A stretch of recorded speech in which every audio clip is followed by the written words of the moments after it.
Hi there. We're doing how Syria enters the economic world. Over the past few years, the overall economy of Syria has been slowly growing. In 2007, the GDP was $90.37 billion, and the GDP growth rate was 3.3%. They have an inflation of 5%. The total labor force in the country is 5.12 million workers, and Syria has an unemployment rate of about 30%.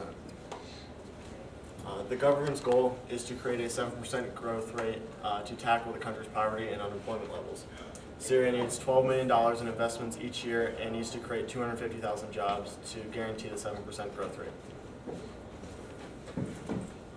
Bashar al-Assad is like the president, and as president he has allowed more freedoms in the areas of expression and press, and one of his goals as president is to modernize the economy, which previously had been mostly government controlled and heavily reliant on oil production.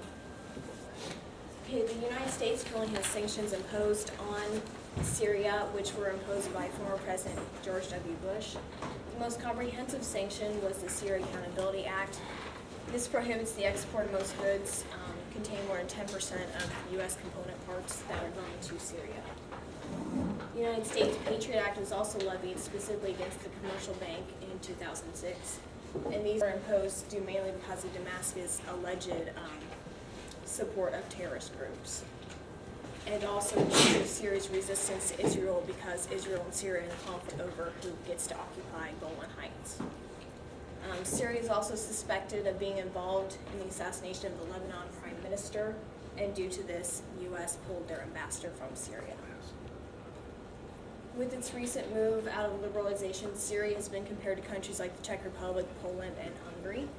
The Czech Republic's government ended in 1989, and they have had a constant upward trend in economy ever since. The three sectors in their GDP, the main ones, are industry, services, and culture.